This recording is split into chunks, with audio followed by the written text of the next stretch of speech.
J'ai eu les Mévin, mais il n'y a pas Mévin. Mévin n'est pas là encore. Mévin essaie de passer entre la lumière et... Ouh là là là. Allez, on se concentre.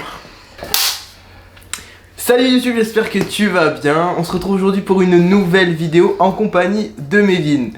Pour ceux qui ne me connaissent pas, je suis freelance depuis maintenant 3 ans et je travaille avec des youtubeurs, des influenceurs et des marques pour les aider à exister correctement sur les réseaux sociaux. Alors pour rappel, sur cette chaîne YouTube, tu trouveras une vidéo par semaine.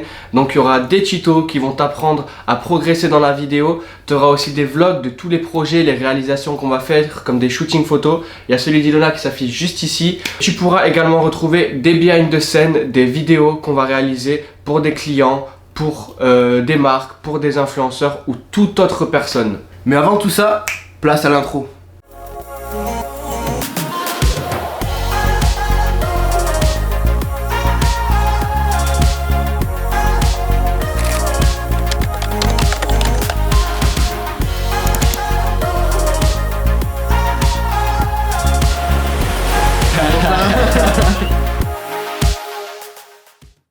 Aujourd'hui dans cette vidéo on va vraiment parler des 3 bases essentielles et cette vidéo s'adresse à toi si tu souhaites en faire ton métier ou si simplement c'est ta passion et que tu veux faire des montages cool et agréables à regarder, tu es au bon endroit.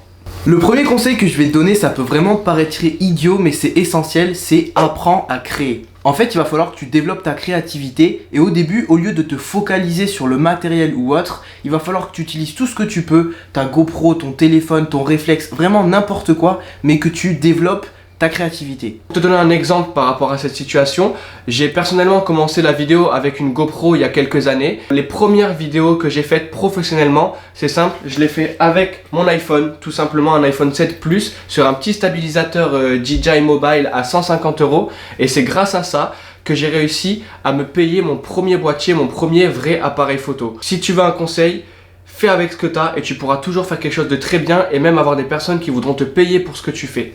Ce que je veux vraiment que tu arrives à me faire, c'est me raconter une histoire. En fait, que tu filmes ton chien, ta grand-mère, ton scooter, ta voiture, tu fais ce que tu veux, mais je veux que ce que tu filmes, ça raconte quelque chose. Le but, c'est que tu sois créatif et que tu sortes des sentiers battus. Et comme on le voit aujourd'hui encore sur les réseaux sociaux principalement, il y a plein de vidéos qui sont magnifiques et qui sont vues par des millions de personnes qui ont été filmées simplement avec un téléphone, une GoPro ou n'importe quoi. Donc vraiment, le matériel pour te dire que ça importe très peu à partir du moment où tu as de la créativité et que tu arrives à capturer de belles choses et à les montrer à tout le monde, peu importe ce que tu as entre les mains. Ensuite, une fois que tu as trouvé une idée, que la créativité est là et que tu n'as plus qu'à mettre en place ta vidéo, il te reste plus qu'à aller filmer. Il y a 2 choses qui sont possibles pour toi, c'est d'utiliser le mode automatique de ta caméra, ce qui te permettra de faire de belles images et qui seront exploitables, ou alors d'essayer d'aller un petit peu plus loin et d'exploiter encore plus ton appareil et de passer en mode manuel, ce qui te permettra de maîtriser tous les éléments de ta vidéo. Concernant le mode manuel, il faut que tu apprennes ce qu'on appelle le triangle d'exposition. Il est composé de 3 choses.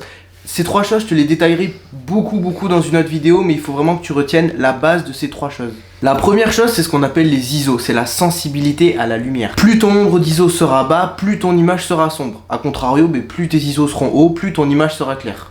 La deuxième chose à prendre en compte, c'est ce qu'on appelle l'ouverture. En fait, c'est ton diaphragme qui va s'ouvrir et qui va se refermer pour laisser passer la lumière.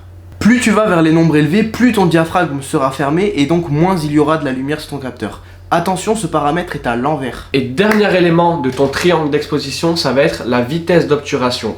Pour t'expliquer en bref, la vitesse d'obturation, c'est la vitesse à laquelle ton capteur va capter la lumière. C'est ce qui va jouer sur l'exposition, la netteté et le flou de mouvement dans ta vidéo, mais tout ça, ce sera détaillé dans un tuto très prochainement.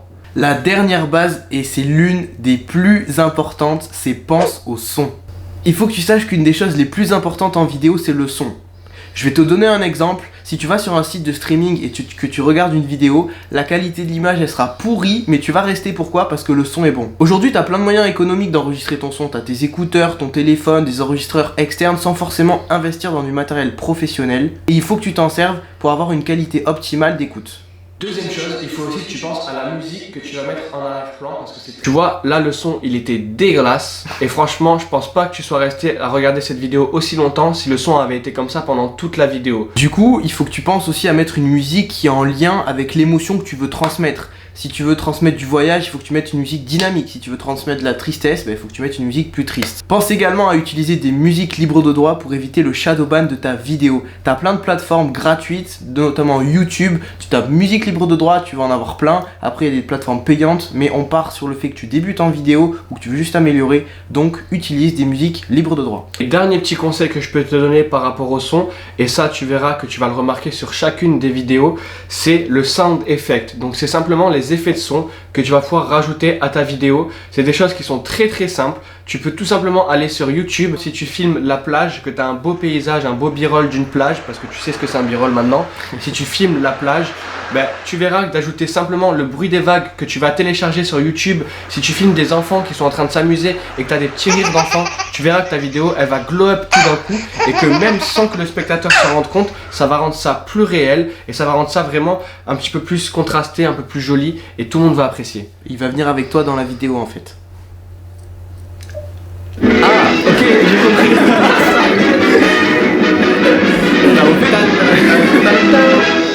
Ok, ouais. Le spectateur va être intégré plus avec toi si tu rajoutes du sound effect. Voilà, exactement. Et ça, tu peux le trouver n'importe où. Tu peux même prendre ton micro ou n'importe quoi, faire toi-même le son. Si tu veux faire des bruits de pas, t'enregistres des pas et puis tu vois ce que ça donne. Mais vraiment, rien que sur YouTube, t'as des milliers et des milliers d'effets de son. Et si tu cherches un petit peu sur internet, tu peux tout trouver. Parce qu'il y en a dans des clips, il y en a dans des vidéos, il y en a dans des films, il y en a partout. Donc si tu veux l'effet de son, le sound effect qui va avec ta vidéo, tu pourras le trouver à coup sûr. Et ta vidéo sera vraiment mieux après ça. Du coup, je sais que t'es triste, mais on arrive déjà à la fin de cette vidéo. Surtout, n'hésite pas à t'abonner, À lâcher un pouce et à activer les notifications, parce que c'est comme ça que tu recevras le fait qu'on a mis une nouvelle vidéo en ligne. On se retrouve la semaine prochaine pour une nouvelle vidéo. Et surtout, n'oublie pas, en attendant, n'arrête jamais de créer et de réaliser. Yeah.